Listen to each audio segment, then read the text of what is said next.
స్తోత్రాలు చెల్లిస్తూ ఉన్నాను. గడిచిన దినములన్నీ మీ కృపల చేత మమ్మల్ని కాపాడి సజీవులనుగా ఉంచి ప్రభువా, ఈ ఉదయ సమయంలో మీ సన్నిధిలో మీ వాక్యమును ధ్యానించుకునే కృపనిచ్చినందుకు వందనాలు. అయ్యా, మీ పక్షముగా నిలబడుతున్నటువంటి నన్ను మీ సిలువ చాటును మరుగుపరిచి సంఘముతో ఏమి మాట్లాడవలసి ఉన్నదో దానిని మాత్రమే మాట్లాడడానికి నన్ను మీ స్వాధీనంలో పెట్టుకోండి. మరి అట్లాగే వింటున్నటువంటి సంఘమును జ్ఞాపకం చేసుకొని వినగలిగే చెవి, గ్రహించగలిగే మనసు, పాటించగలిగే జీవితములను మా అందరికీ దయచేయమని యేసునామంలో ప్రార్థించి అడిగి వేడుకుంటున్నాము తండ్రి. ప్రియమైన వర్లారా, ఈ సంవత్సరం మనం ధ్యానం చేసుకుంటున్న వాక్యాంశము గుర్తు చేయాలన్నా, జ్ఞాపకం చేసుకొని మారు మనస్సు. అలాగే ఈ జ్ఞాపకం చేసుకొని మారు మనసు పొందుము అనే ఈ అంశానికి మనం ఎంచుకున్న మూలవాక్యము ప్రకటన గ్రంథము 2వ అధ్యాయము 5వ వచనంలో, నీవు ఏ స్థితిలో నుండి పడితివో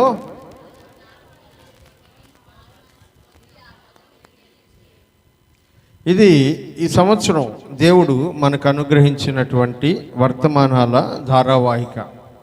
ఇందులో నుంచి మనం ఏం చేస్తూ ఉన్నామంటే, ఏ విషయాల్లో మనం మారు మనసు పొందాలని దేవుడు చెప్తూ ఉన్నాడో ఆ విషయాలని నేర్చుకుంటూ మారు మనసు పొందుతూ ఉన్నాం.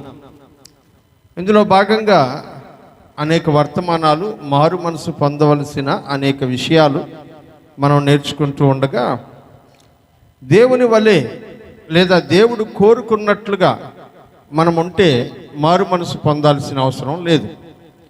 మనం దేవుడు కోరుకున్నట్లుగా ఏ విషయాల్లో లేమో చెప్పడానికి దేవుడు కొన్ని విషయాలు మనకు నేర్పించాడు. వాటిలో ముఖ్యమైనవి 10 ఆజ్ఞలు. ఈ 10 ఆజ్ఞల గురించి ఇప్పటి వరకు మనము వివిధమైన వర్తమానాలు నేర్చుకున్నాం. గడిచిన వారంలో 7, 9, 10 ఆజ్ఞల్ని మనం నేర్చుకోవడం జరిగింది. కానీ 8, 9, 10 ఆజ్ఞల్ని నేర్చుకోవడానికి ముందు మొదటి నుంచి ఒకసారి 10 ఆజ్ఞలు చెప్దామా?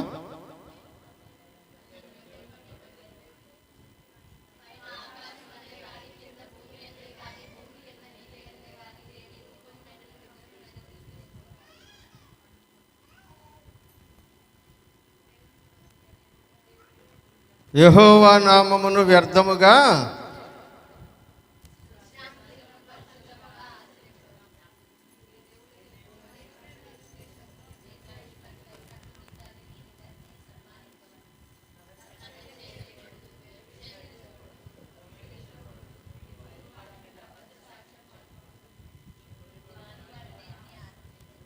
ఇప్పుడు ఈ 8, 9, 10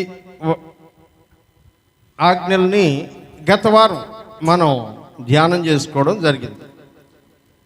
అలా ధ్యానం చేసుకుంటున్నప్పుడు ఒక మనిషి ఇంకొక మనిషికి ఇవి చేస్తే ఏం జరుగుతుంది, ఒక మనిషి ఇంకొక మనిషి దగ్గర దొంగతనం చేస్తే ఏం జరుగుతుంది, ఒక మనిషి ఇంకొక మనిషి మీద అబద్ధ సాక్ష్యం చెప్తే ఏం జరుగుతుంది, ఒక మనిషి ఇంకొక మనిషి యొక్క వస్తువుల్ని ఆశిస్తే ఏం జరుగుతుంది, వీటిని గురించి మనం నేర్చుకుంటూ వచ్చాం. దొంగతనం అంటే కేవలం పక్కింటోళ్ళ వస్తువుల్ని, మంది కానటువంటి వస్తువుల్ని తీసుకొచ్చేయడం కాదు, ధనాన్ని తీసుకొచ్చేయడం కాదు. దీనికి మించినటువంటి అర్థం ఉందని గత వారంలో మనం ధ్యానం చేసుకున్నాం. ఇతరులకు రావాల్సిన అవకాశాలని మనం ఏదో ఒక రకంగా దక్కించుకునేటువంటి ప్రయత్నం చేయడం దొంగతనం. ఇతరులకు రావాల్సినటువంటి విద్యా అవకాశాలని మనం ఇంకొక రకంగా దక్కించుకునేటువంటి ప్రయత్నం చేయడం దొంగతనం. ఇతరులకు రావాల్సిన ఉద్యోగ అవకాశాలని మనం దొంగిలించేసేయడం దొంగతనంగా కనబడుతుందని ఇవన్నీ కనబడకుండా ఇన్డెప్త్గా వెనక నుంచి జరిగిపోయేటువంటి విషయాలు వాటి గురించి మనం గొప్పలు చెప్పుకుంటాం. చేసింది దొంగతనం, మళ్ళీ దాని గురించి గొప్పలు చెప్పుకుంటూ నేను అలా సంపాదించుకున్నాను, ఇలా సంపాదించుకున్నాను, పలానోడికి ఇంత లంచం ఇచ్చి ఉద్యోగం తెచ్చుకున్నాను అని మనం మాట్లాడుతూ ఉంటాం ప్రియమైనటువంటి వారులారా. కానీ దేవుని వాక్యం చెప్తుంది, నీ పొరుగువానిది నువ్వు ఆశించడాన్ని దొంగతనమని దేవుని వాక్యం తెలియజేస్తూ ఉన్నప్పుడు ఇలాంటి విషయాలు దేవుడు చాలా తీవ్రంగా పరిగణిస్తాడని దేవుని వాక్యం ద్వారా గత వారం నేర్చుకోవడం జరిగింది. అయితే గత వారం లాస్ట్లో నేను ఒక మాట చెప్పి ఆపాను. ఏంటో చెప్పండి, మీకు బాగా వాక్యం గుర్తుంటే. మనుషుల దగ్గర మనుషులు చేస్తే దొంగతనం, దానికి దేవుడు చాలా తీవ్రమైన శిక్షను విధించాడు. మనం చూసాం ఎన్ని రకాలుగా దొంగతనం ఉంది, అన్ని రకాల దొంగతనాలకి దేవుడు ఎట్లాంటి పనిష్మెంట్ని ఇచ్చాడు అనే విషయాన్ని మనం చూసాం. అయితే మనిషి దేవుని దగ్గర దొంగతనం చేస్తే ఏం జరుగుతుంది? దేవుని దగ్గర దొంగతనం చేయగలమా? దేవుని దగ్గర దొంగతనం చేస్తే ఏం జరుగుతుంది? ఈ విషయాలను గురించి ఇవాళ పరిశుద్ధ గ్రంథంలో నుంచి కొన్ని మాటల్ని మనం నేర్చుకునేటువంటి ప్రయత్నం చేద్దాం. మలాకి గ్రంథము 3వ అధ్యాయం. ఎందుకంటే నేను ఈ మాట చెప్తూ ఉండేటప్పుడు మనిషి దేవుడి దగ్గర కూడా దొంగతనం చేయగలడా? దేవుడికి జ్ఞానం ఉంది కదా, దేవుడు అన్ని విషయాలను ఎరిగినటువంటి వాడు కదా, దేవుని దగ్గర కూడా మనిషి దొంగతనం చేయగలడా అని మనం అంటే చేయగలడు అని దేవుడే చెప్తున్నాడు, మనం కాదు, దేవుడే చెప్తూ ఉన్నాడు. కాబట్టి ఆ విషయాన్ని మనం ఈ రోజున ధ్యానం చేసుకుందాం. మలాకి గ్రంథము 3వ అధ్యాయం 7వ వచనం నుంచి చదువుకుందాం. నీ పితరుల నాటి నుండి మీరు నా కట్టడలను గైకొనక వాటిని తోసివేసితిరి.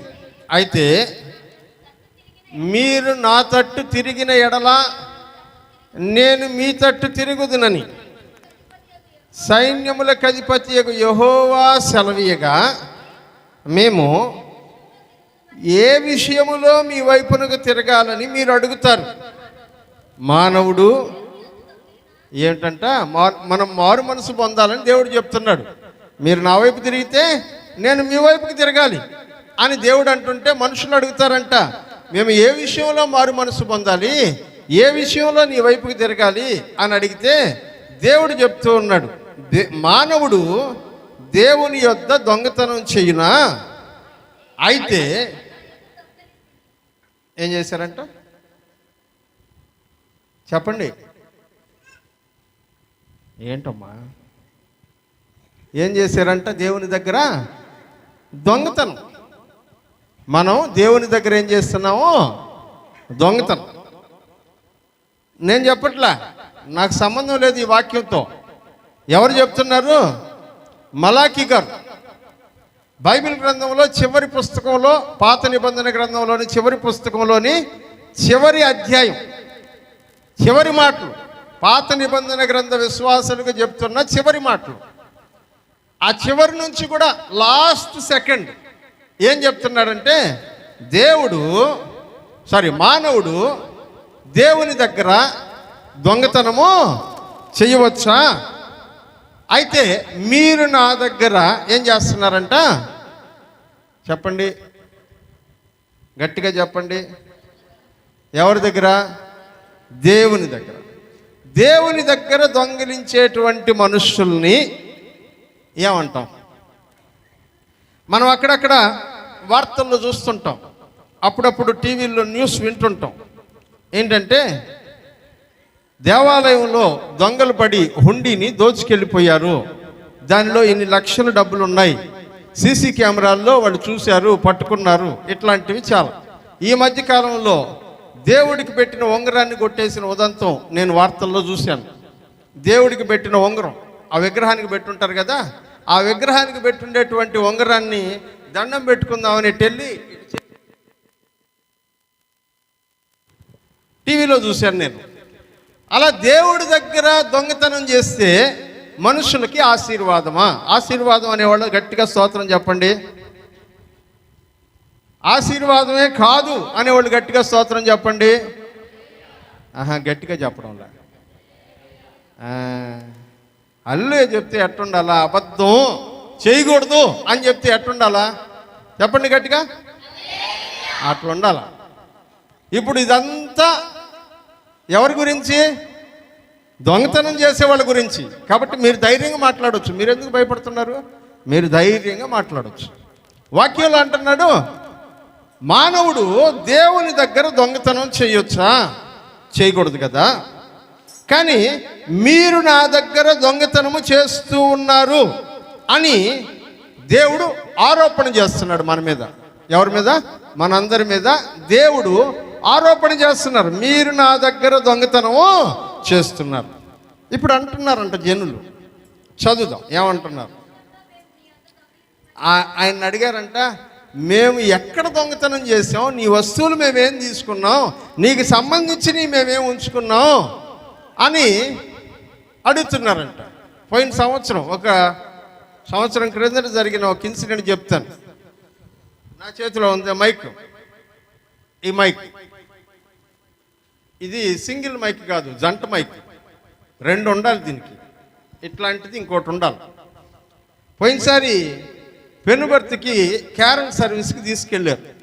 క్యారల్ సర్వీస్లో మాకు మైకులు కావాలి సార్, ఆ మైకులు లేవు, బాగా పాడైపోయినాయి, మీ మైకులు ఇవ్వండి అని గుడ్రపాళ్ళ నుంచి తీసుకెళ్ళారు. తిరిగి చూస్తే క్యారల్స్ అయిపోయిన తర్వాత ఒక్క మైకే ఉంది, ఇది ఒక్కటే. ఇంకొకటి ఏమైపోయిందో, పోనీ ఎక్కడన్నా పడేసారా అంటే వీధుల్లోనే పడి ఉంటుంది కదా. క్యారల్స్ రోడ్డు మీద తిరుగుతాం, ఎవరో ఒకరు వాకిటి ముందు పడి ఉంటుంది, ఇది చర్చిదిరా అని చెప్పి తీసుకొని వచ్చి చేయొచ్చు. కానీ కనబడలా. ఎంత వెతికినా, 1.5 నుంచి వెతుకుతున్నాను. పోయినసారి క్రిస్మస్ అప్పటి నుంచి వెతుకుతున్నాను. 1.5 కరెక్ట్గా రేపు జూన్ నెలకి. అయినా సరే దొరకట్లే. కారణం ఏంటంటే దాన్ని ఎవరో ఏం చేశారంట, తీసుకెళ్ళిపోయారు, దొంగతనము చేశారు. దేవుని దగ్గర మనిషి దొంగతనం చేస్తాడా అని అంటే దేవుడు అంటున్నాడు చేయగలడు, చేస్తూ ఉన్నాడు అని అంటున్నాడు. చేస్తూ ఉన్నాడా? మరి ఎప్పుడు మేము చేస్తున్నాం దొంగతనం? ఏ విషయంలో నీ దగ్గర దొంగతనం చేస్తూ ఉన్నావు అని దేవుణ్ణి మనుషులు అడిగితే దేవుడు సమాధానం చెప్తున్నాడంట. ఏమంటున్నాడు చదువుదాం. ఏంటంట? 10వ భాగమును ప్రతిష్టార్పణలను ఈయక దొంగతనం చేశారు. ఏంటంట చెప్పాల? బైబిల్లో ఉన్నాయి కదా. ఇప్పుడు చదవండి గట్టిగా, అందరూ చదవండి.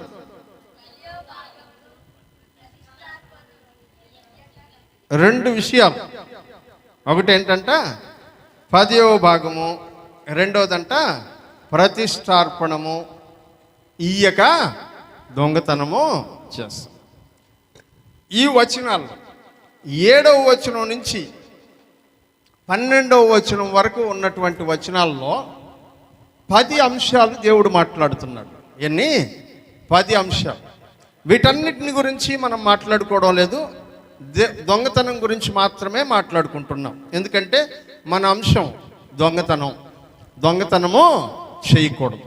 ఏ విషయాల్లో దొంగతనం చేయకూడదు, మనుషుల దగ్గర ఎట్లా దొంగిలించకూడదో పోయిన వారం చూసాం.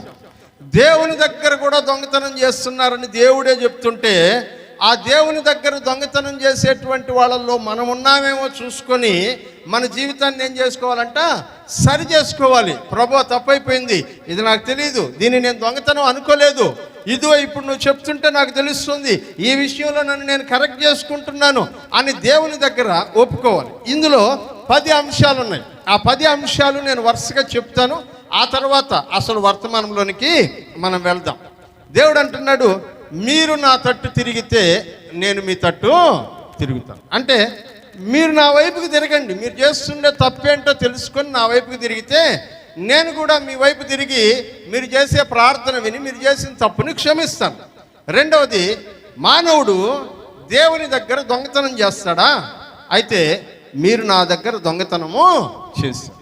మూడవదిగా అంటున్నాడు, ఏ విషయంలో దొంగతనం చేశాము అని అంటే 10వ భాగములను ప్రతిష్టార్పణములను.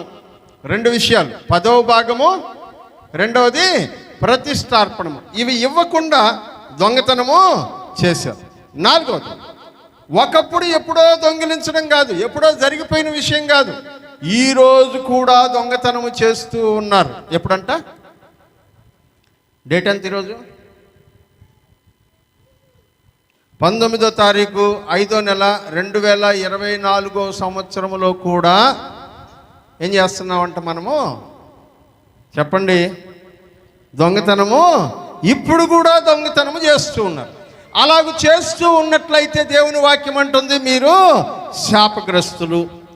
ఆ తర్వాత అంటాడు, నా మందిరములో ఆహారం ఉండునట్లు 10వ భాగములను ఇకనైనా నా మందిరములోనికి తీసుకొని రండి. 6వ మాట. 7వది, దీన్ని చేసి నన్ను శోధించిన ఎడల నేను ఆకాశపు వాకిండ్లను విప్పి పట్టజాలనంత విస్తారమైన దీవెనలు క్రొమ్మరిస్తాను. 8వ మాట, మీ పంటల్ని తినివేస్తున్నటువంటి పురుగుల్ని నేను గద్దిస్తాను. మీ పంట మీకు దీవెనగా ఉంటుంది. అప్పుడు అన్ని జనులందరూ మిమ్మల్ని ధన్యులని అంటారు. ఈ 10 విషయాల్ని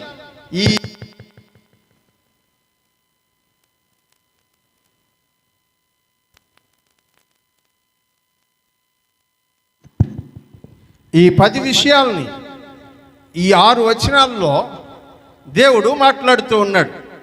నేను మరలా చెప్తున్నా, ఇవాళ మన అంశము దశమ భాగములు కాదు, కానుకలు కాదు. దేవుడు దీన్ని ఏమంటూ ఉన్నాడంటే దొంగిలించడము అని అంటున్నాడు. ఏమంటున్నాడు? దొంగిలించడము అని అంటూ ఉన్నాడు. కనుక మనకుండే అభిప్రాయం ఏంటి ఈ విషయంలో? దేవుని అభిప్రాయం ఏమిటి? ఎందుకంటే మనమేమో ఇది దొంగతనం కాదంటున్నాం, దేవుడేమో ఇది దొంగతనం అని అంటున్నాడు. మన అభిప్రాయం ఏమిటి? దేవుని అభిప్రాయం ఏమిటి? ఈ రెండింటిని గురించి ఇవాళ మనము ధ్యానం చేసుకుంటూ ఉన్నాం. అసలు ముందుగా మీకు అందరికి కూడా అనిపిస్తూ ఉంటుంది, అసలు ఈ దశమ భాగాలు కనిపెట్టినోడిని కొట్టాలి ముందు అని అనుకుంటుంటారు మనసులో.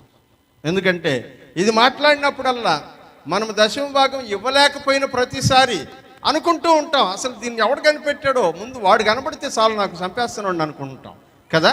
అందుకని ముందు అతను ఎవరో అతని దగ్గరికే వెళ్దాం, ఆయన గురించి అసలు మాట్లాడుకుందాం. ముందు ఎవరు దీన్ని కనిపెట్టారు దాని గురించినటువంటి వివరాలు. ఎందుకంటే దశమ భాగం అనేటువంటిది దేవుని ఆస్తి, దేవుని ప్రాపర్టీ, అది దేవునికి సంబంధించినటువంటి ధనం. అది దాన్ని మనము దొంగిలించేటువంటి అనుభవంలో ఉన్నామంటే దేవుని దగ్గర చాలా తీవ్రమైనటువంటి శిక్షని మనము ఎదుర్కొనాల్సిన పరిస్థితి వస్తుంది. కాబట్టి ప్రియమైనటువంటి వారలారా, దేవుని దగ్గర మనము దొంగతనం చేయకుండా ఉండడానికి అసలు దీని విధి విధానాలు ఏంటి, అసలు ఏ విషయంలో మనం దేవుని దగ్గర దొంగతనం చేస్తున్నాం, ఎక్కడ మిస్ అయిపోయాం మనం ఈ విషయాన్ని, దీని గురించి మనం ఇవాళ కొద్ది నిమిషాలు నేర్చుకునేటువంటి ప్రయత్నం చేద్దాం. ప్రియమైనటువంటి వారలారా, ఆది కాండంలో ఒక ఆయన ఉన్నాడు, పెద్ద ఆయన.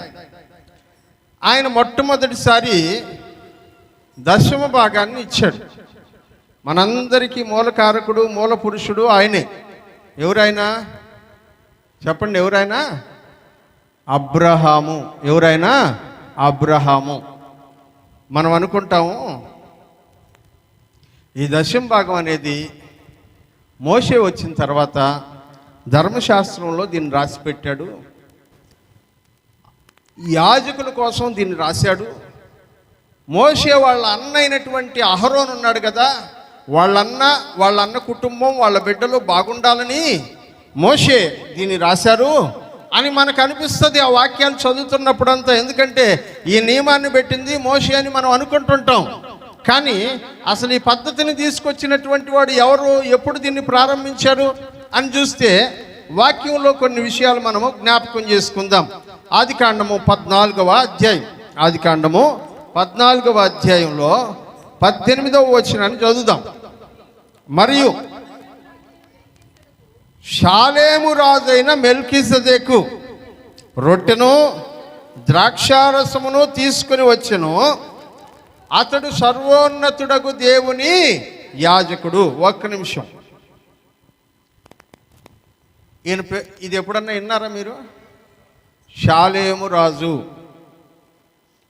ఎవరంటే ఆయన? షాలేము రాజు. ఆయన అబ్రహాం దగ్గరికి వచ్చాడంట. ఎందుకు వచ్చాడు చూద్దాం.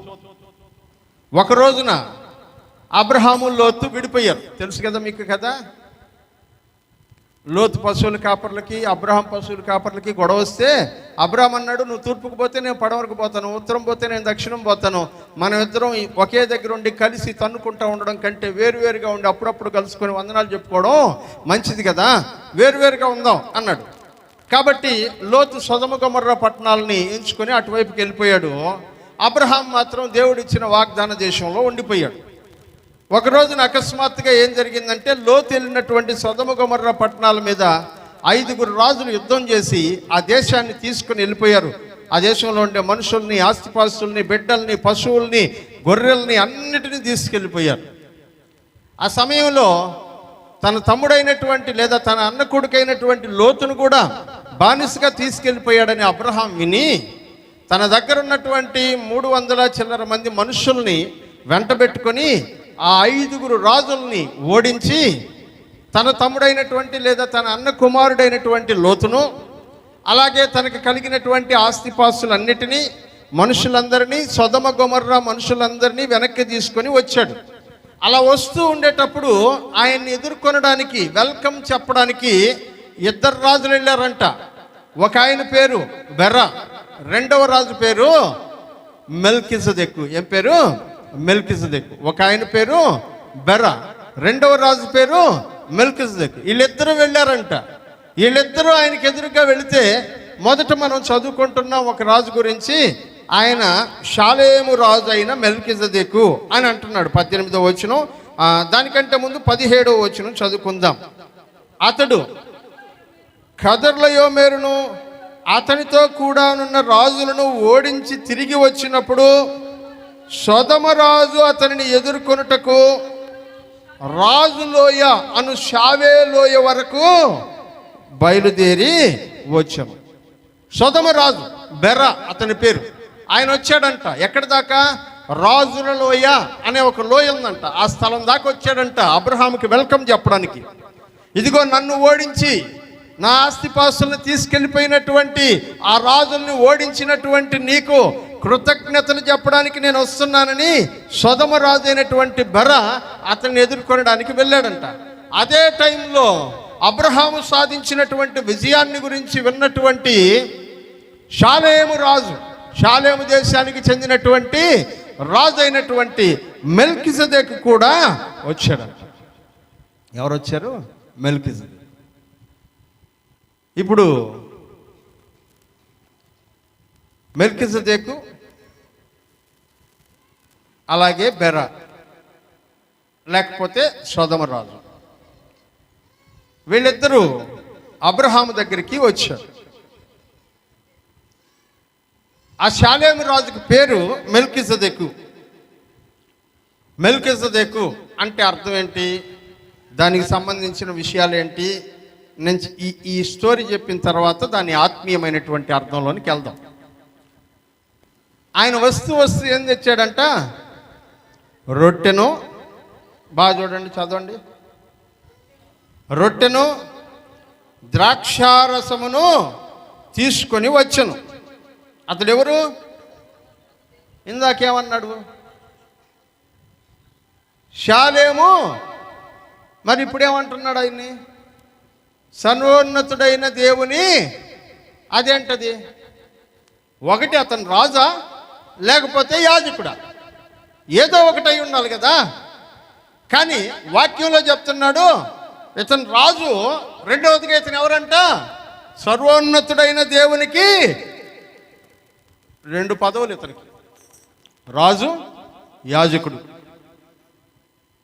ఈయన అబ్రహాముని దీవించడానికి వచ్చాడంట. చదువుమా కింద లైన్. అప్పుడు అతడు అబ్రహామును ఆశీర్వదించి ఆకాశమునకు భూమికిని సృష్టికర్తయును సర్వోన్నతుడైన దేవుని వలన అబ్రాము ఆశీర్వదించబడునుగా కానియు నీ శత్రువులను నీ చేతికి అప్పగించిన సర్వోన్నతుడగు దేవుడు స్తుతింపబడునుగా కానియు చెప్పెను. అప్పుడు అతడు అనగా అబ్రహాము అన్నిటిలోనూ ఎవరికి? మెల్కిసెదెకుకి ఏం చేశాడంట? దశమ భాగమును ఇచ్చెను. దశమ భాగమును ఫస్ట్ దశమ భాగం ఇదే. బైబిల్లో మనం చదివేటువంటి మొట్టమొదటి దశమ భాగం ఇవ్వడం ఇక్కడే. కానుకలు ఇచ్చారు చాలామంది, అర్పణలు తీసుకొచ్చారు చాలామంది. కయ్యూను అర్పణ తెచ్చాడు, హేబేల్ అర్పణ తెచ్చాడు, నోవహు ఓడలో నుంచి దిగగానే దేవునికి బలిని అర్పించాడు. ఇవన్నీ కానుకలు. ఎంత ఇవ్వాలి అనే విషయంలో బైబిల్ గ్రంథం మొట్టమొదట ఎవరు దశమ భాగం ఇచ్చారు అని చెప్పేటువంటి వాక్య భాగం ఎవరంటే, చెప్పండి ఎవరంట? అబ్రహాము. ఎవరంట? అబ్రహాము. ఒక యుద్ధానికి వెళ్తే ఆ యుద్ధంలో తను గెలిచి విజయం సాధించి తిరిగి వచ్చేటప్పుడు ఒక దైవజనుడు, ఒక యాజకుడు అతన్ని ఎదుర్కొనడానికి వెళ్తే వాక్యం తెలియజేస్తుంది, తను ఆ రోజు యుద్ధంలో సంపాదించినటువంటి వాటన్నింటిలోనూ దశమ భాగమును ఎవరికి ఇచ్చాడంట? మెల్కిజెదెకుకు ఇచ్చాడు. ఓ సీక్రెట్ చెప్తూ ఉన్నా. చాలామంది ఈ విషయంలో వివిధ రకాలైన ఆలోచనలు కలిగి ఉంటారు. ఈ దశమ భాగం ఎవరికి ఇవ్వాలి, ఎందుకు ఇవ్వాలి, ఇట్లాంటి ఆలోచనలు. కాబట్టి దాని గురించి కొద్ది విషయాలు మనం నేర్చుకున్నాం. మన చర్చిలో వీటి గురించి మాట్లాడడం చాలా తక్కువ, కానీ అంశంలో అదొక భాగంగా వచ్చింది కనుక దాని గురించినటువంటి విషయాలని మనం నేర్చుకుంటూ ఉన్నాం. ప్రియులరా, అంత గొప్ప రాజు ఇతను. అబ్రహాము దగ్గర ఏం చేశాడంట? దశమ భాగం. చెప్పండి, రాజుకి ఏమన్నా డబ్బులు కొదువ? ఒక దేశానికి రాజు.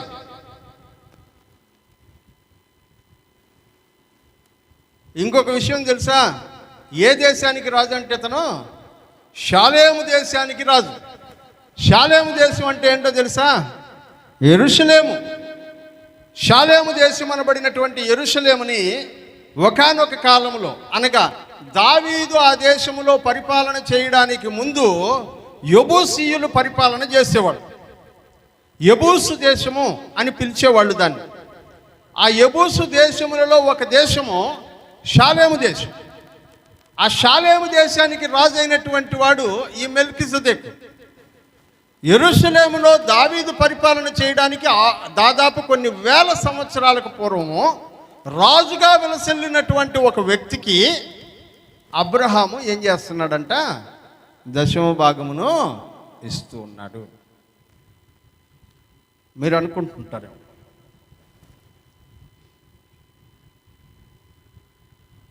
దశమ భాగం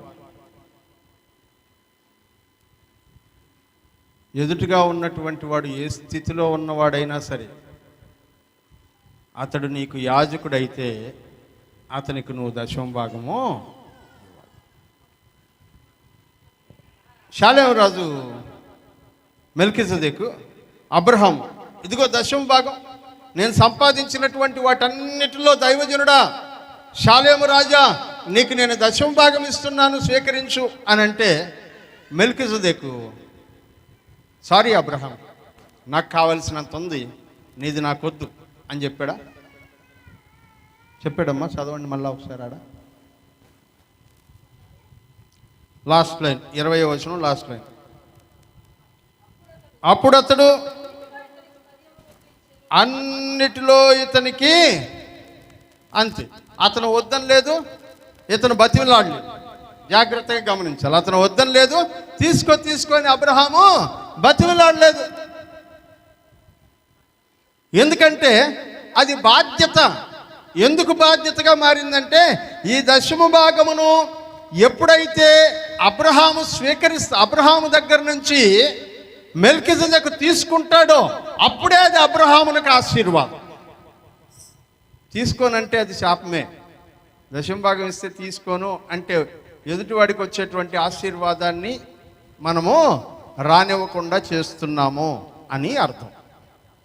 ఎదురుగా ఉన్నటువంటిది నీ కొరకు పరిచర్య చేస్తున్నటువంటి యాజకుడైతే ఆ యాజకుని యొక్క స్థితిగత పరిస్థితులతో సంబంధం లేకుండా దశమ భాగమును యాజకునికి ఇవ్వాలి.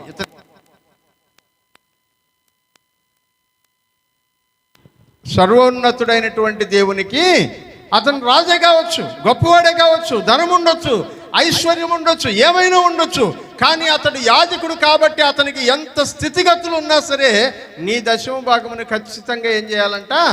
ఇచ్చేయాలి. హల్లెలూయా.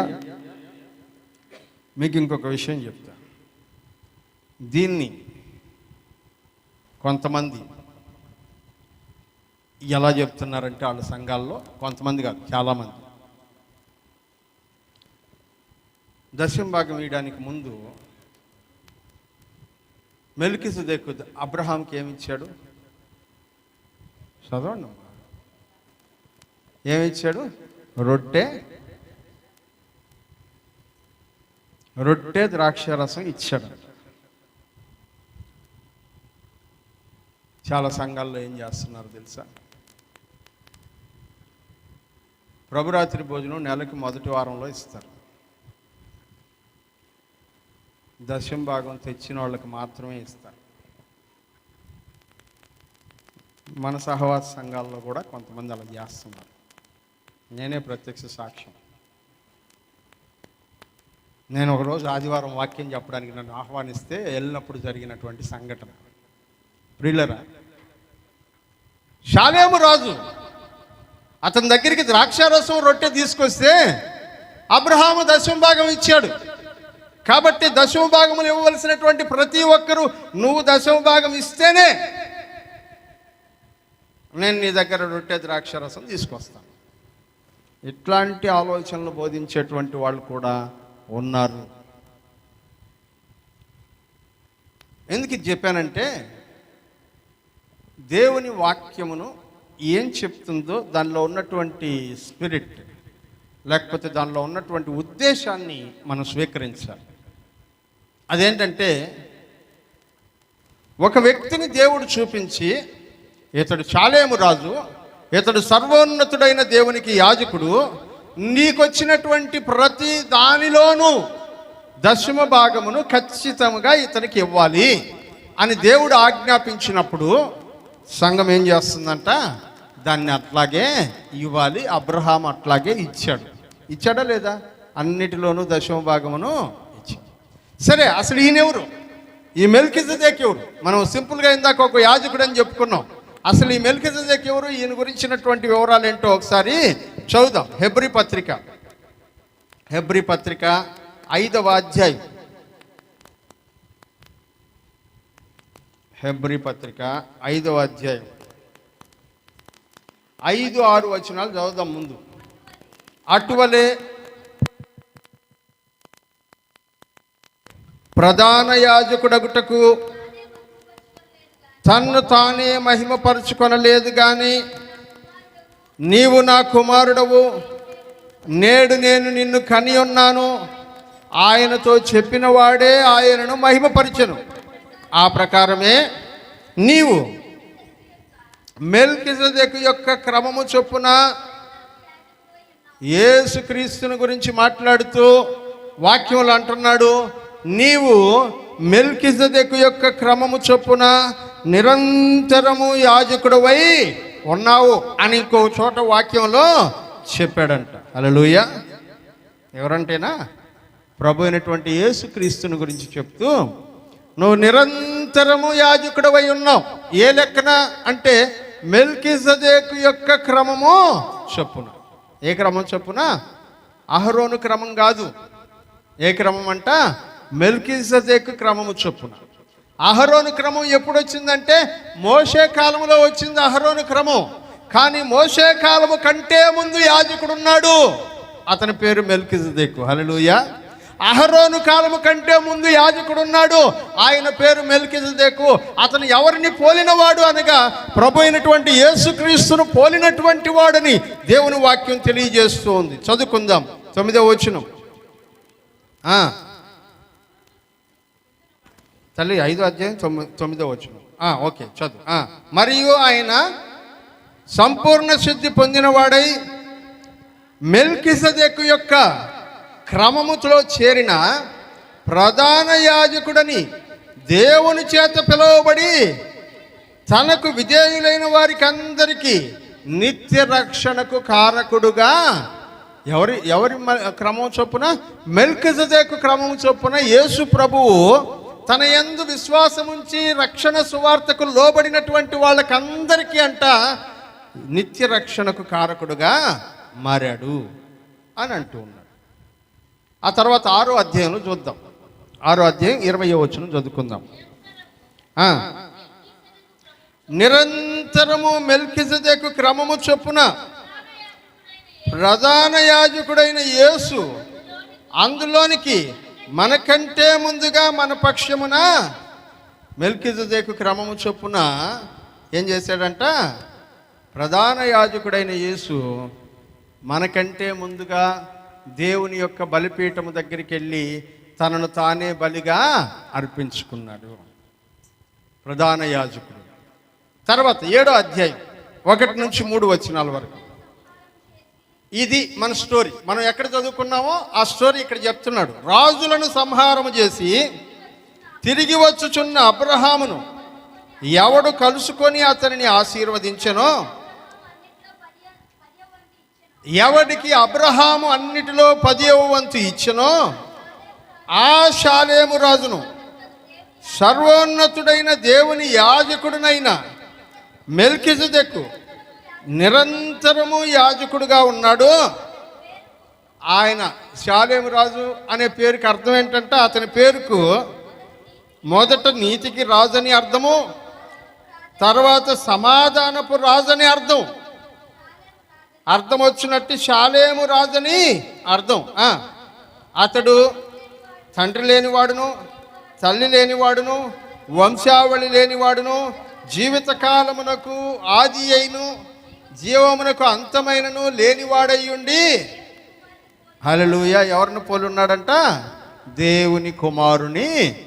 ప్రియులరా, ఇప్పుడు ఆలోచిద్దాం. మెల్కిజెదెక్కి అబ్రహాం ఏం చేశాడంట? 10వ భాగమును ఇచ్చాడు. వాక్యంలో అంటున్నాడు, అబ్రహాము 10వ భాగం ఇచ్చింది మెల్కిజెదెకుకి కాదు, మెల్కిజెదెకు అనబడినటువంటి రూపములో ఉన్నటువంటి ప్రభు అయిన యేసుక్రీస్తుకి అంటున్నాడు. హల్లెలూయా, హల్లెలూయా. అందరికీ ఏమన్నా థమ్సప్లు ఏమన్నా కావాలన్నా హుషారు రావడానికి? గట్టిగా చెప్తాం హల్లెలూయా. ఈ మధ్య అంతా CBCలో థమ్సప్లు దాగి అది పడకపోయేటప్పటికి అది ఒక రకంగా మత్తుగా ఉండరు. ప్రియులరా, మెల్కిజెదెకు క్రమము అంటే వాక్యములు అంటున్నాడు, అబ్రహాము దగ్గరికి యాజకుడిగా పంపించబడినటువంటి వాడికి లేదు. అబ్రహాము 10వ భాగం ఎవరికి ఇస్తున్నాడంట? ప్రభు అయినటువంటి యేసుక్రీస్తుకి. హల్లెలూయా. మీరు 10వ భాగం ఇస్తున్నప్పుడు మీ ఎదురుగా ఉండబడినటువంటి యాజకుడికో లేకపోతే దైవజనుడికో మీరు 10వ భాగం ఇవ్వట్లేదు. ఆయన ప్రతినిధిగా అతను వచ్చాడు కాబట్టి మీరు ఇస్తున్నటువంటి 10వ భాగములు ఎవరికి చెందుతాయంట? చెప్పండి. హల్లెలూయా. అసలు ఈరోజు రెస్పాండ్ అవ్వడానికి ఎవరికి ఇష్టమే లేనట్టుంది. అసలు ఇష్టం లేని వాళ్ళందరూ గట్టిగా ఒకసారి చెప్దాం హల్లెలూయా. నాకు తెలుసు ఉంటారు.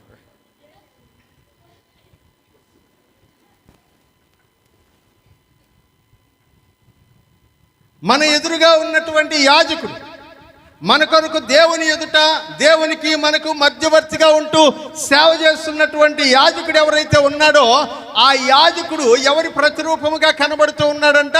ప్రభు అయినటువంటి యేసుక్రీస్తు యొక్క ప్రతినిధిగాను మీ ఎదుట నిలబడుతూ ఉన్నాడు గనక మీరు అతని చేతికి ఇస్తున్నటువంటి అర్పణలు, కానుకలు, 10వ భాగములు ఏవైనా సరే అవన్నీ కూడా మీరు ఎవరికి ఇస్తున్నట్లు దేవుడు భావిస్తున్నాడంట? దాన్ని దేవునికి ఇస్తున్నట్లుగా. హల్లెలూయా. నేను చెప్పాను కదా, ఈ యాజకుడు మోషే వచ్చిన తర్వాత ఏర్పాటు చేయబడ్డ యాజకుడు. మోషే రావడానికి 400 ఇయర్స్ 400 సంవత్సరాలకు ముందు అబ్రహామును దర్శించినటువంటి యాజకుడు. ఈ యాజకుడికి ఆయన 10వ భాగం ఇచ్చినప్పుడు అతడు ఆయన్ని ఆశీర్వదించాడు. రొట్టె ద్రాక్ష రసాన్ని పంచిచ్చాడు ఆయనకి. వాళ్ళిద్దరూ చక్కటి సహవాసమును కలిగి ఉన్నారు. ఇది మొదటి దశం భాగం బైబిల్. రెండవ దశం భాగం దాని గురించి కూడా మాట్లాడుకోవాలి. ఆ తర్వాత ఈ దశం భాగం ఎవరెవరికి ఇవ్వాలి, ఎంతెంత ఇవ్వాలి, ఈ విషయాల గురించి మాట్లాడదాం. ఎందుకంటే దేవుడు ఏమన్నాడు? మనల్ని దొంగలు అన్నాడు. ఏమన్నాడు మనల్ని? చెప్పండి, ఏమన్నాడు? మేము దొంగలం కాదు అని దేవుడికి నిరూపించుకోవాలి. మనం నిరూపించుకోవాలంటే ముందు వాక్యం తెలుసుకోవాలి. హల్లెలూయా. మీరు ఇచ్చినా ఈగిపోయిన ముందు ఏం తెలుసుకోవాలా? వాక్యం తెలుసుకోవాలి. కాబట్టి వాక్యాన్ని తెలుసుకునేటువంటి క్రమంలో మనం ఉన్నాం. ఆదికాండం 28వ అధ్యాయం. ఆదికాండం 28వ అధ్యాయం.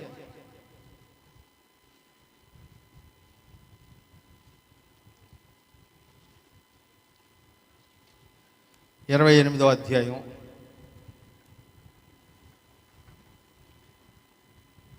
18వ వచనం, 22వ వచనం. మరియు స్తంభముగా నేను నిలిపిన ఈ రాయి దేవుని మందిరమగును, మరియు నీవు నాకిచ్చు యావత్తులో 10వ వంతును నిశ్చయముగా నీకు చెల్లించేదనని. ఇది ఎవరి మాటలు? ఎవరి మాటలు? యాకోబు గారి మాటలు. ఎవరి మాటలు ఇవి? అబ్రహాము, ఇస్సాకు కుమారుడైనటువంటి యాకోబు. ఇతనంట బెయేర్షెబా నుంచి సిరియా దేశానికి వెళ్ళిపోతూ ఉన్నప్పుడు, హారానికి వెళ్ళిపోతూ ఉన్నప్పుడు దారిలో నిద్రొచ్చి ఒక రాయి తీసుకొని తలగడగా పెట్టుకొని నిద్రపోయినాడంట. రాత్రిపూట దేవుడు కనబడ్డాడు ఆయనకి. హల్లెలూయా. రాత్రిపూట దేవుడు కనబడితే పైకి క్రిందికి దేవదూతలు నిచ్చెన మీద ఎక్కి తిరుగుతూ ఉన్నారంట. అలా తిరుగుతూ ఉన్నటువంటి వాళ్ళని చూసి హఠాత్తుగా మెలకు వచ్చి లేచి కూర్చున్నాడు. ఆయనకు అర్థమైంది, ఈ స్థలం చాలా పరిశుద్ధమైంది, నేను ఇక్కడ కూర్చోకూడదు, అనవసరంగా వచ్చి ఇక్కడ కూర్చున్నాను, నేను పొరపాటు అయిపోయింది, ఇప్పుడు ఏం చెయ్యాలి అని అనుకుంటూ ఉదయాన్నే లేచంట తాను తలగడగా పెట్టుకున్న రాయిని తీసి నిలబెట్టి ఆ రాయి మీద నూనె పోసి ఆయన ఈ మాట చెప్తూ ఉన్నాడు. చదవండమ్మా ఇప్పుడు 22వ వచనం. మరియు స్తంభముగా నేను నిలిపిన ఈ రాయి దేవుని మందిరమగును, మరియు దేవుని మందిరం అనే పేరు వినబడగానే నెక్స్ట్ పదం ఏంటిది? నీవు నాకు ఇచ్చి యావత్తులో 10వ వంతు నిశ్చయముగా నీకు చెల్లించదనని. ఇందాక యాజకుడు పదం వినబడగానే దశమ భాగం పదం వినబడింది. దేవుని మందిరము పదం వినబడగానే మళ్ళీ పక్కన ఏం కనబడుతుంది? అవి రెండు విడదీయలేనటువంటి విషయాలు. దేవుని మందిరం గురించి మాట్లాడితే దశమ భాగం గురించి మాట్లాడాల్సిందే, యాజకుడి గురించి మాట్లాడితే దశమ భాగం గురించి మాట్లాడాల్సిందే. ఎందుకంటే అవి రెండు విడదీయలేనటువంటి విషయాలు. వాక్యంలో మనం చదువుతున్నాం కదా, అబ్రహాము సర్వోన్నతుడైన దేవుని యాజకుడి గురించి మాట్లాడగానే అతనికి దశమ భాగం ఇచ్చాడు. ఇక్కడ మొట్టమొదటిసారి దేవుని మందిరం అనే పదం ఫస్ట్ టైం బైబిల్లో కనబడుతుంది. ఆ పదం కనబడగానే పక్కనే ఉందంట దశమ భాగము. హల్లెలూయా. చాలా ఇంపార్టెంట్.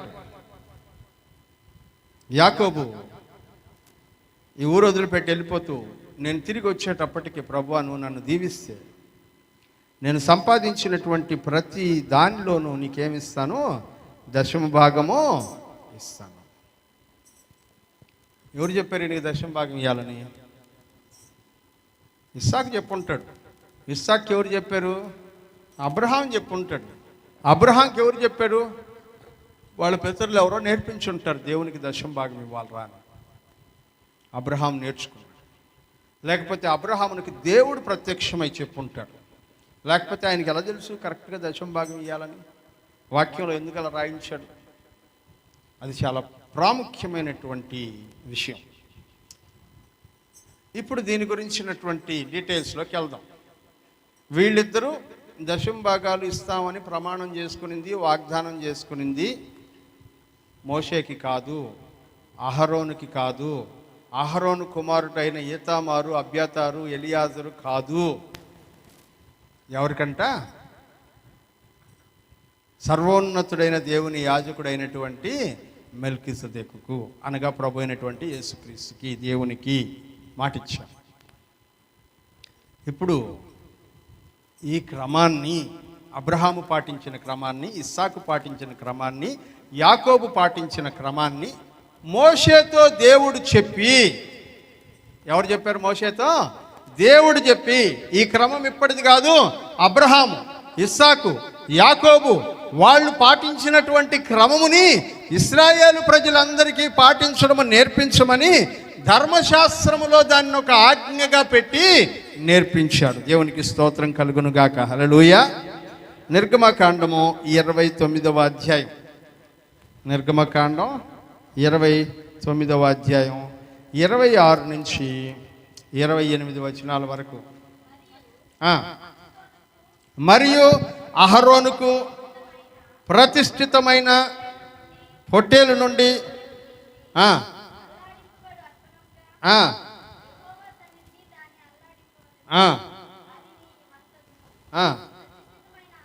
అది ఎవరి వంతు అంట? అహరోను వంతు. ఎవరి వంతు? మోషే వంతుది. అహరోను దగ్గర నుంచి మోషే. ప్రియులారా, సంఖ్యాకాండ 18వ అధ్యాయం 20వ వచనం.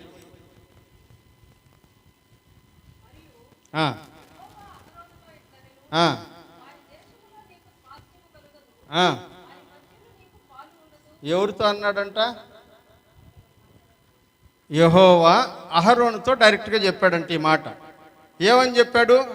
వారి దేశములో నీకు స్వాస్థ్యం ఉండదు, వాళ్ళ మధ్యలో నీకు పాలు భాగం ఉండదు, వ్యవసాయం ఉండదు, ఉద్యోగం ఉండదు, వ్యాపారం ఉండదు, ఏముండదు నీకు. అవునా? ఇశ్రాయేలీయుల మధ్యను నీకు పాలును నీకు స్వాస్థ్యమును ఎవరంట? నీకేదన్నా భాగం రావాలంటే నేనే నీకు భాగం. హల్లెలూయా. అహరోనుతో దేవుడు చెప్పిన మాట, మోషే చెప్పిన మాట కాదు ఇది. అహరోనుతో డైరెక్ట్గా దేవుడు చెప్పిన మాట. ఏమంటున్నాడంటే 12 గోత్రాలలో 11 గోత్రాలకి దేవుడు ఏం చేశాడంట? స్వాస్థ్యాన్ని. అంటే వాళ్ళు 2 గోత్రాలు కదా, యోసేపు వాళ్ళు 2గా డివైడ్ కదా, మనషే, ఎఫ్రాయిం. లేవి గోత్రాన్ని పక్కకి లాగేసి ఆ ప్లేస్లో మనషే, ఎఫ్రాయిములను పెట్టి 12 గోత్రాల వాళ్ళకి భూమిని విభజించి, ఇక్కడ నీది, ఇక్కడ నీది, ఈ 100 ఎకరాలు, ఈ 1000 ఎకరాలు, ఇవన్నీ నీ భాగం, నీ భాగం అని 12 మందికి పనిచేస్తే ఏ పంపకం తీసుకోకుండా మిగిలిపోయినోడు అహరోను. హల్లెలూయా. ఇప్పుడు దేవుడు అహరోనుతో మాట్లాడుతూ, వాళ్ళందరికీ భాగం పంచిచ్చావు, నాకు భాగం పంపించలేదే అని నువ్వు బాధపడుతున్నావు అహరోను, విను చెప్పేది అని చెప్తున్నాడు. ఇప్పుడు చదువునాను మళ్ళా. యెహోవా అహరోనుతో ఇట్లనెను, వారి దేశములో నీకు స్వాస్థ్యము కలగదు, వాళ్ళ మధ్యలో నీకు భాగం ఉండదు. ఇశ్రాయేలీల మధ్యను నీకు పాలైనా, నీకు స్వాస్థ్యమైనా, నీకు ఒక భాగం రావాలన్నా, నీకు ఒక ఆస్తి రావాలన్నా, నీ ఆస్తి నేనే. హల్లెలూయా. ఎవరంట? దైవజనులకు ఆస్తి, దైవజనులకు భాగం ఎవరంట?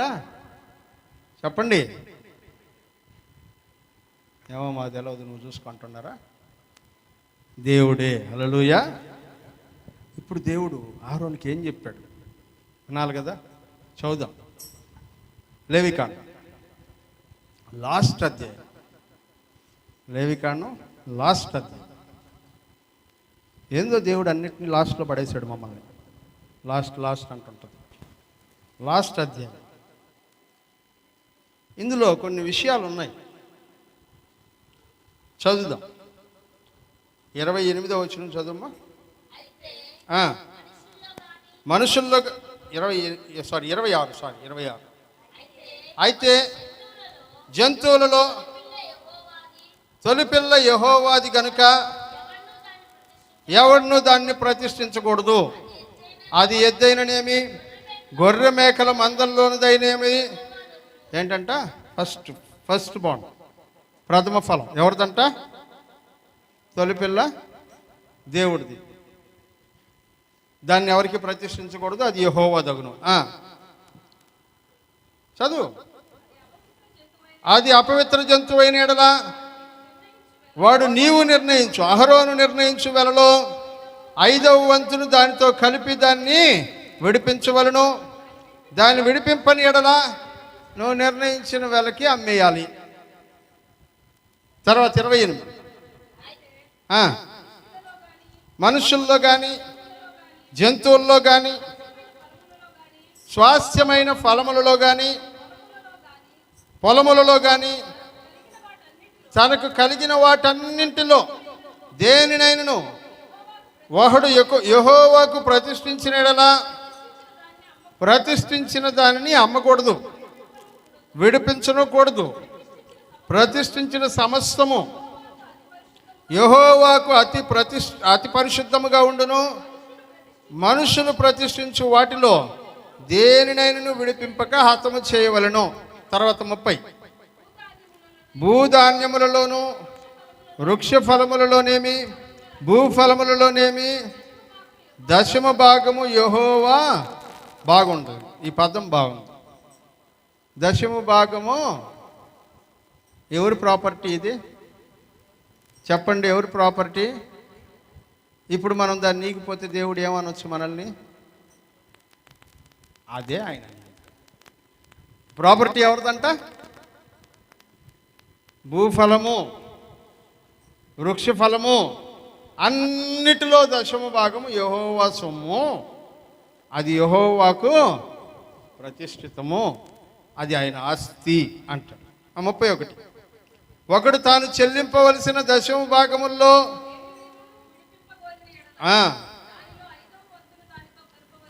ఇది బాగుంది. అసలు ఈ ట్రీట్మెంట్ చాలా బాగుంటుంది, మీకు తెలియదు, ఇది చెప్తా ఆయన.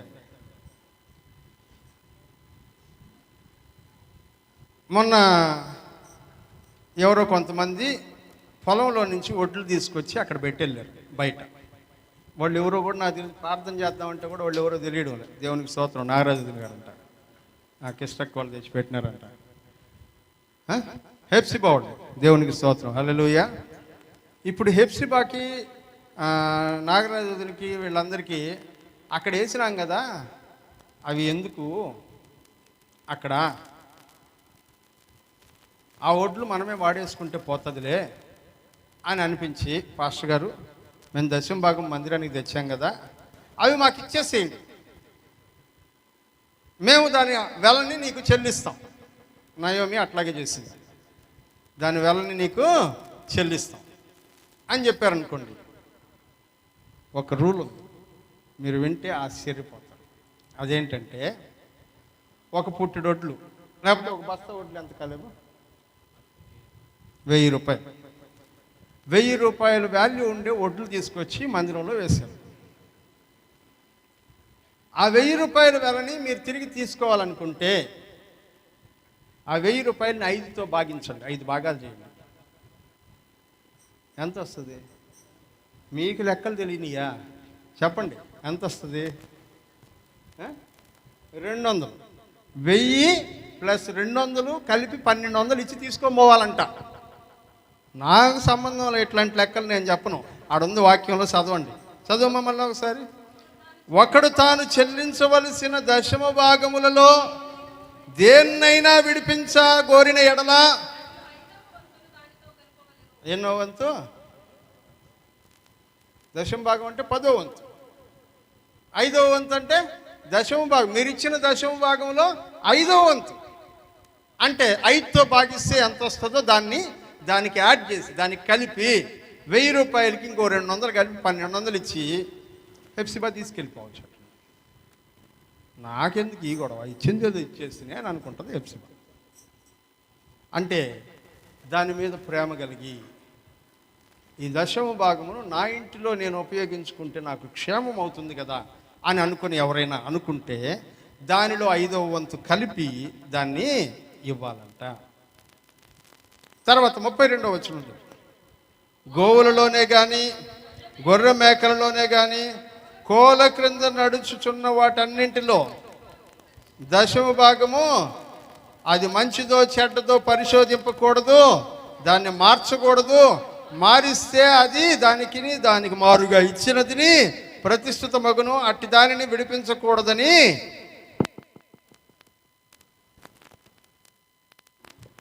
ఈ మైక్ కూడా ఇష్టం ఉన్నట్లు ఇవ్వాలి నేను వాక్యం. ఇది దేవుని వాక్యం. దశమ భాగం ఎలా, ఆ రూల్స్ అండ్ రెగ్యులేషన్స్ ఏంటి, వీటి గురించి మనం చదువుతున్నాం. దశమ భాగం అంటే అర్థమైందా? హల్లెలూయా. ఒక మనిషి పాత నిబంధన గ్రంథకాలం ప్రకారం ఒక మనిషి 1000 రూపాయలు సంపాదిస్తుంటే దానిలో ఎంత దశమ భాగం అంటే చెప్పండి?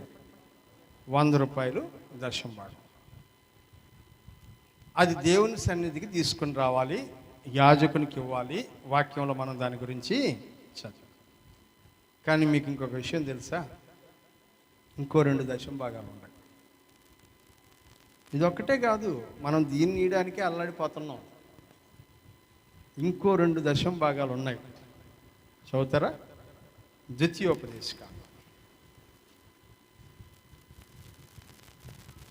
ద్వితీయోపదేశకాండం 12వ అధ్యాయం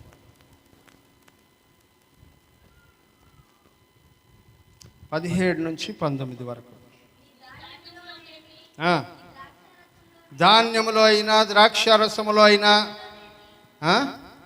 నూనెలోనేమి దశమ భాగమును,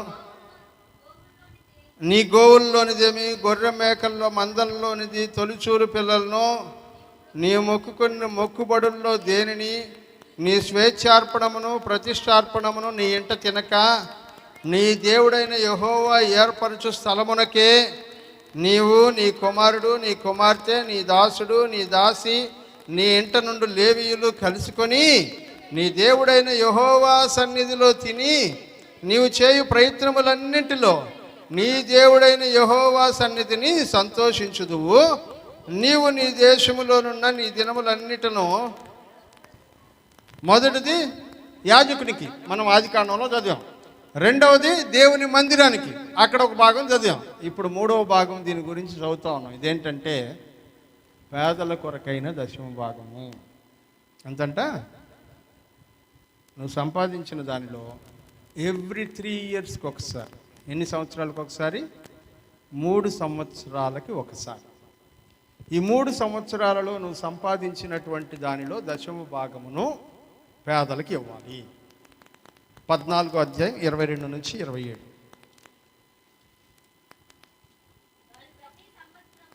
ప్రతి సంవత్సరమున నీ విత్తనముల పంటలో దశమ భాగమును అవశ్యముగా వేరుపరచవలెను. నీ దినములన్నిటిలో నీ దేవుడైన యెహోవాకు నువ్వు భయపడ నేర్చుకొనున్నట్లు నీ దేవుడైన యెహోవా తన నామమునకు నివాస స్థలముగా ఏర్పరచుకున్న స్థలమున ఆయన సన్నిధిని నీ పంటలో కానీ, ద్రాక్షారసములో కానీ, నూనెలో కానీ 10వ వంతును నీ పశువుల్లో కానీ, గొర్రె మేకల్లో కానీ తొలిచూలు వాటిని తినవలెను. ఎక్కువ దూరం ఉంది అని అనుకుంటే వాటిని అమ్మేసి ఆ డబ్బులను తీసుకెళ్ళిపోయి ఆ ఊర్లోకి, అనగా దేవుని మందిరం ఉండేటువంటి ఊర్లోకి వెళ్ళి ఆ ఊర్లో నువ్వు ఏర్పరచుకున్నటువంటి నీకు ఇష్టమైనటువంటి జంతువుని ఏదైనా కొనుక్కొని అక్కడే దేవుని సన్నిధిలో బలి నర్పించి నువ్వు నీ ఇంటి వారును సంతోషించాలి, లేవీయులు కూడా నీతో పాటు సంతోషించాలి. ఇది వాక్యంలో చెప్తున్నటువంటి మాట. లేవీయులను 27వ వచనం, లేవీయులను విడవకూడదు. నీ మధ్య వారికి పాలైనను స్వాస్థ్యమైనను, వాళ్ళల్లో మీకు ఇచ్చినట్టు ఉద్యోగం ఇవ్వలేదు, మీకు ఇచ్చినట్టు భూఫలం ఇవ్వలేదు, మీకు ఇచ్చినట్టు కష్టార్జితం చేసుకోమని వాళ్ళకి చెప్పలేదు. వాళ్ళు అలా మీరు ఇచ్చినటువంటి వాటితో బ్రతకవలసినటువంటి వారై ఉన్నారు. కాబట్టి వారికి ఖచ్చితంగా వీటిలో భాగం ఇవ్వాలి. 28, 29 కూడా చదవండి.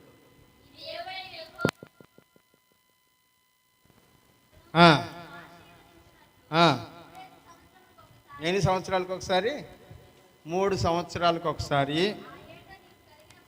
ఆ సంవత్సరమున నీకు కలిగిన పంటలో 10వ వంతును బయటకు తెచ్చి నీ ఇంట్లో ఉంచాలి. అప్పుడు నీ మధ్యన పాలైనను స్వాస్థ్యమైనను లేని లేవీయులను, నీ ఇంటనున్న పరదేశులను, తండ్రి లేని వారును, విధవరాండ్రును, వచ్చి ఎవరి కోసం అంటే ఇది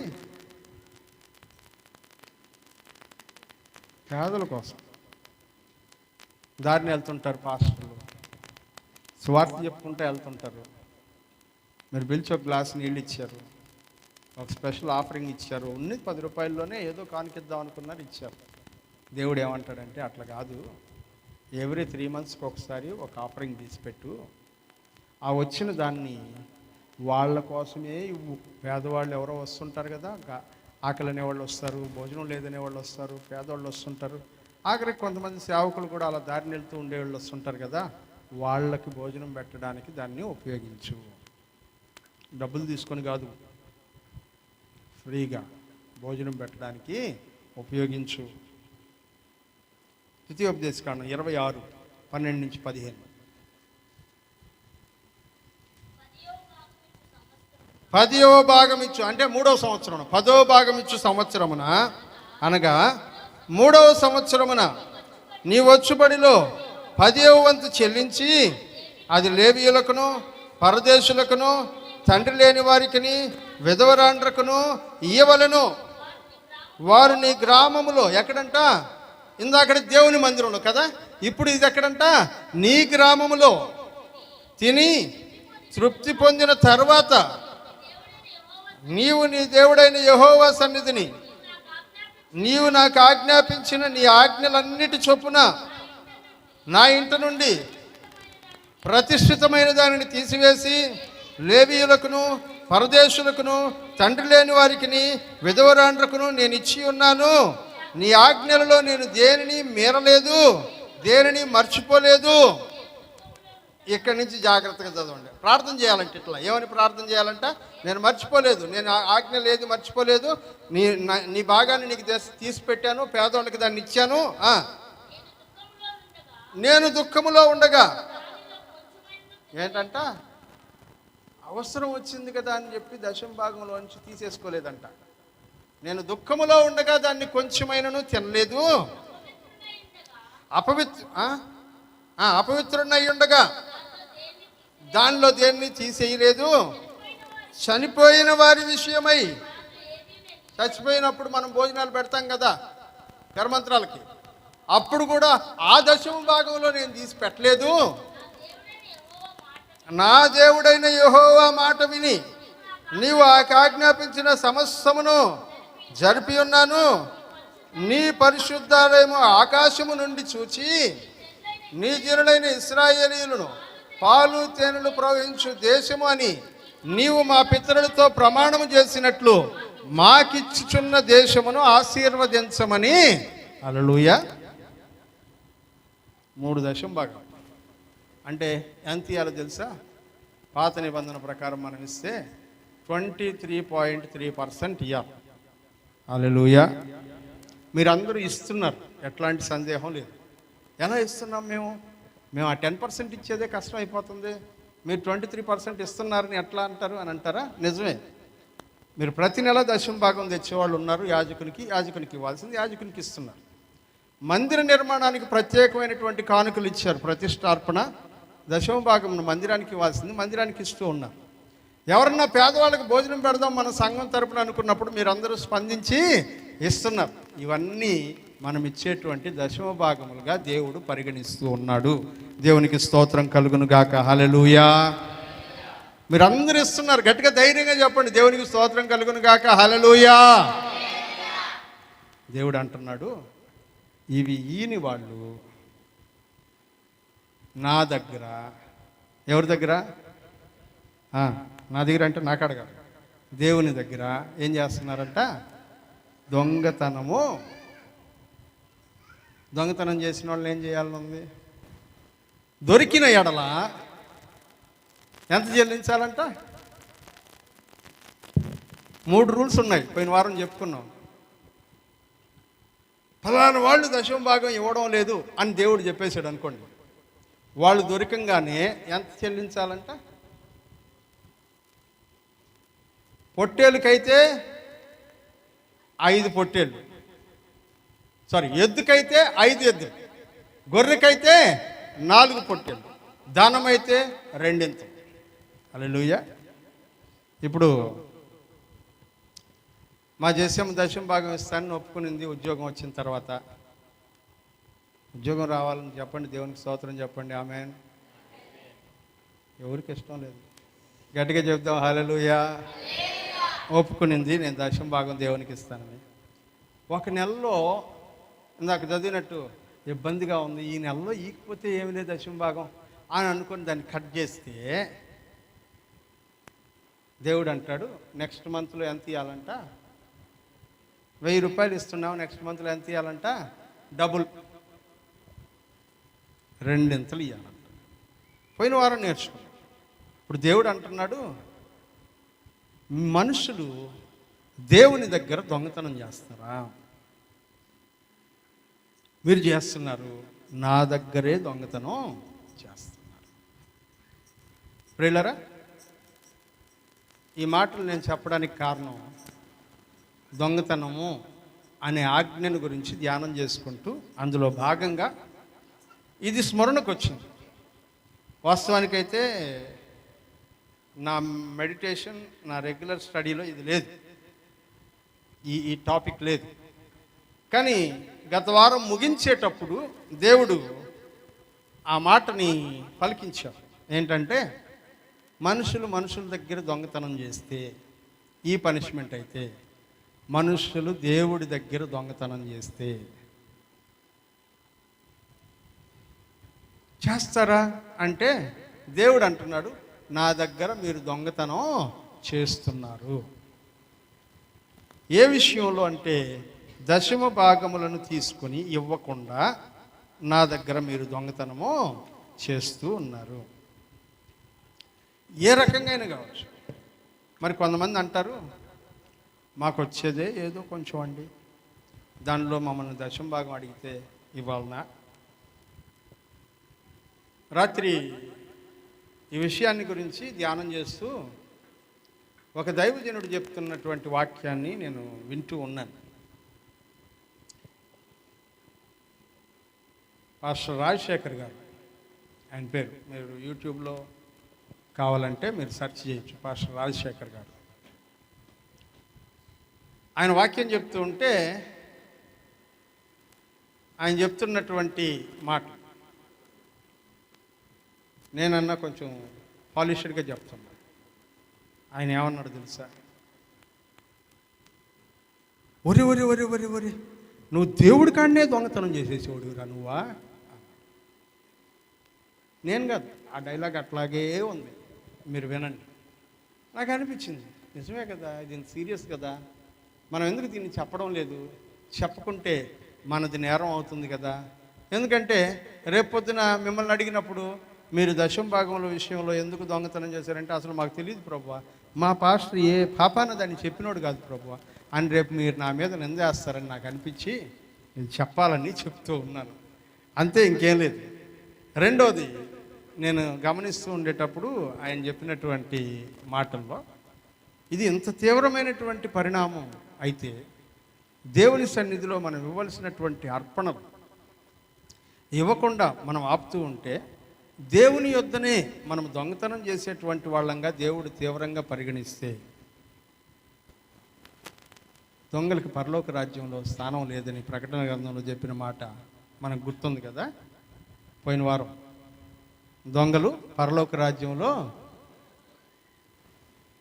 మనుషుల దగ్గర దొంగతనం చేసేవాడికి పరలోకంలో స్థలం లేకపోతే, దేవుడి దగ్గర దొంగతనం చేసేవాడికి పరలోకంలో స్థలం ఉంటుందా?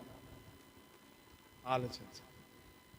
అలాగే చాలామంది ఎక్స్క్యూజ్ చెప్తారంట దేవుడికి, మా దగ్గర ఏముంది, మేము ఏమి దశమ భాగం ఇచ్చాం, మాకేదో 1000 రూపాయలు వస్తుంది, దాంట్లో కూడా దశమ భాగం అడిగితే ఎట్లా అని కొంతమంది సాకులు చెప్తారంట. యేసయ్య అంటాడు, కొంచెములో నమ్మకముగా ఉండువాడు ఎక్కువలో కూడా నమ్మకముగా ఉంటాడు, కొంచెంలో నమ్మకం లేనివాడు ఎక్కువలో కూడా నమ్మకంగా ఉండడు. ఒక కథ చెప్పి ముగిస్తా. మీకు తెలుసు నేను కథలు చెప్పనని. ఒక ఇన్సిడెంట్, జరిగిన ఇన్సిడెంట్స్ 2 ఉన్నాయి, ఒకటి చెప్పి ముగిస్తా. ఒక వ్యక్తి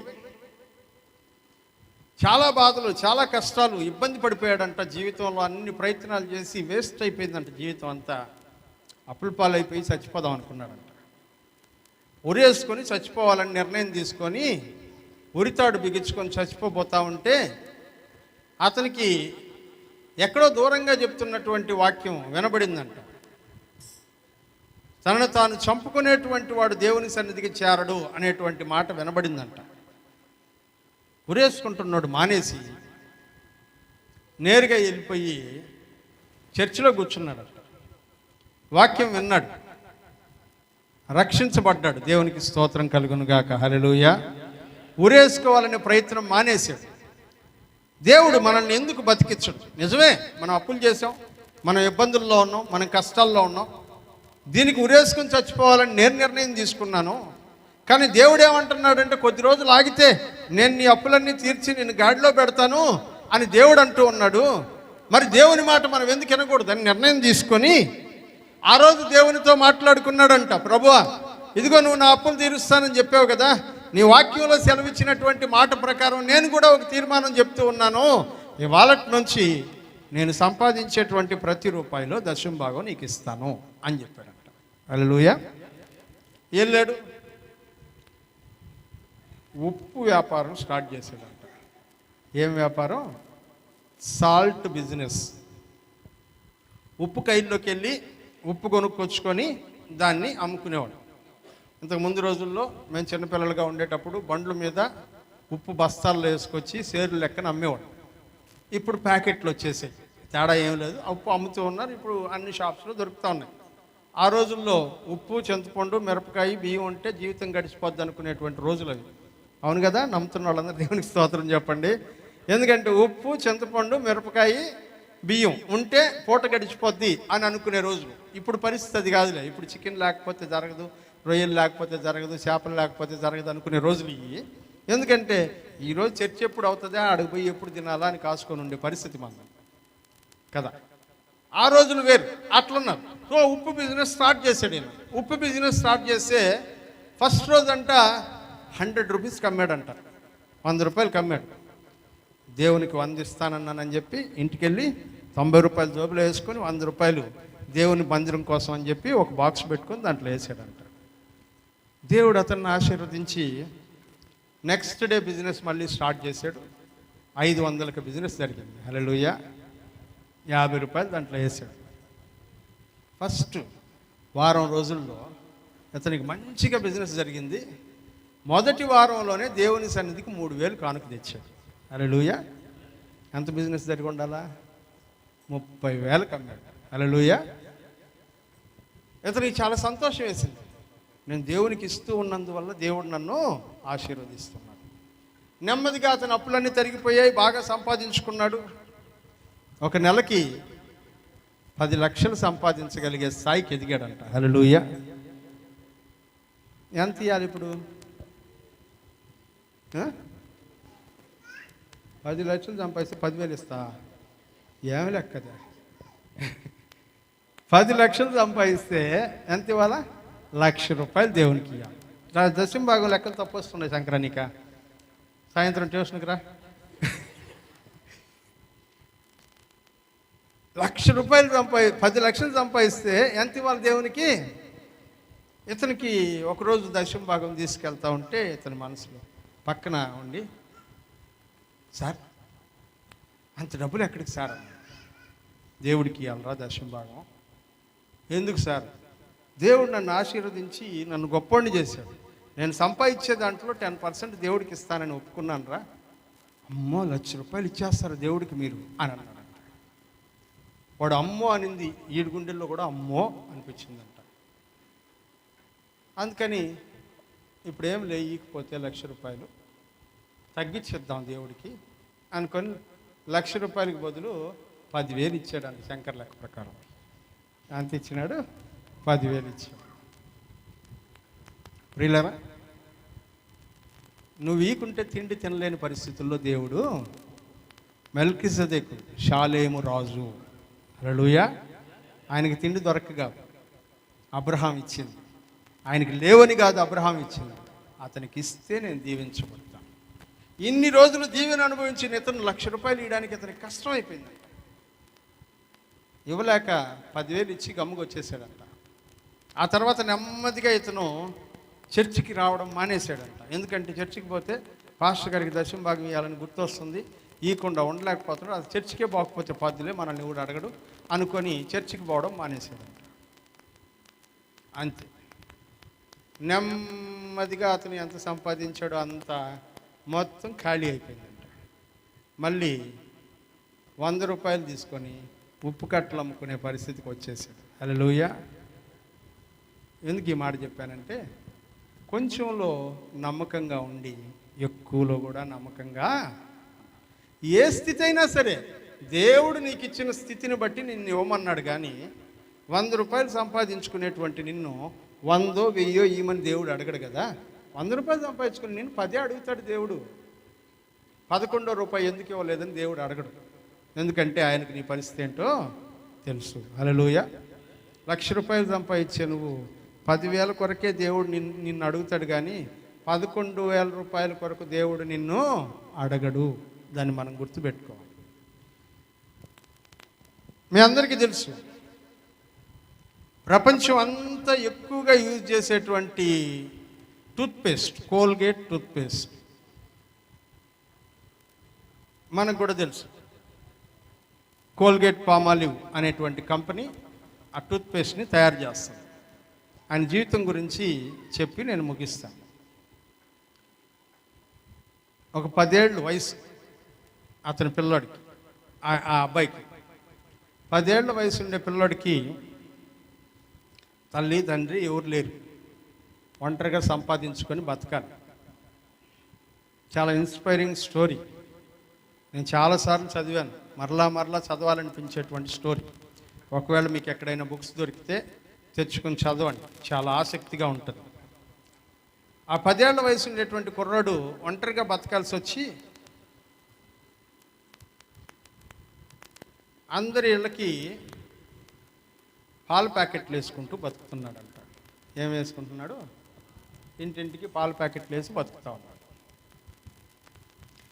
ఆ పాల ప్యాకెట్లు వేసేటప్పుడు అందరి ఇళ్లల్లో టీ కాసుకొని మిగిలిన పొడిని తీసుకొచ్చి ఏం చేస్తున్నారంట, బయట పడేస్తున్నారంట. ఒకరోజు ఈ కుర్రోడికి ఒక ఆలోచన వచ్చింది.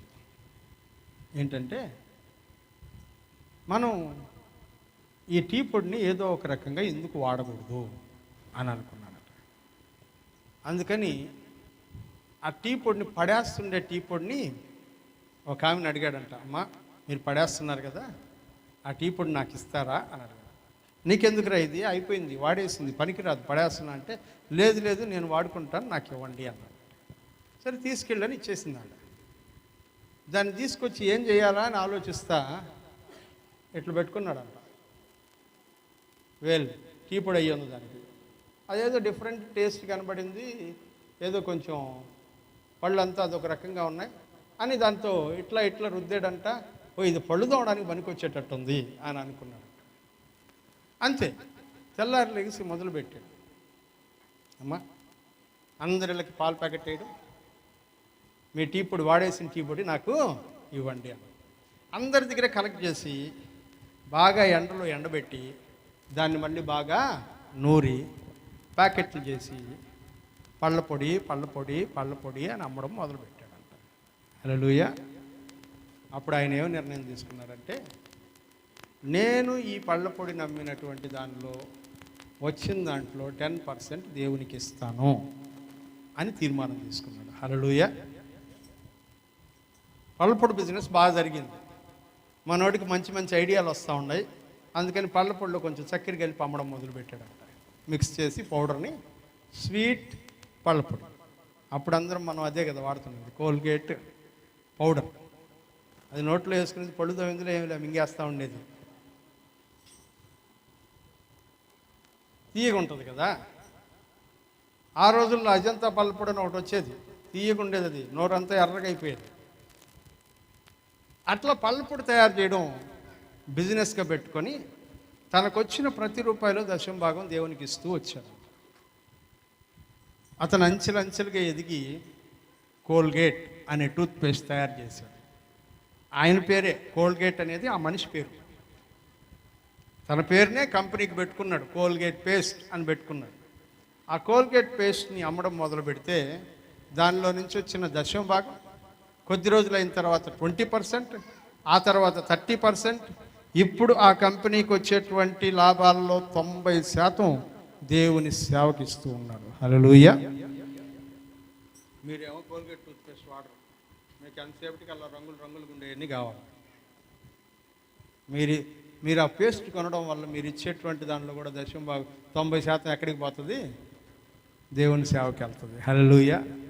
ప్రియులరా, ఇప్పటికీ ఈ రోజుకు కూడా కోల్గేట్ అనేటువంటి ఆ సంస్థ యొక్క ఆదాయంలోని 90% దేవుని పరిచర్య కొరకు ఉపయోగించబడుతుంది ఒక ట్రస్ట్ ద్వారా. ఇది నేను పుస్తకంలో చదివాను, చాలా ఆసక్తి అనిపించింది నాకు.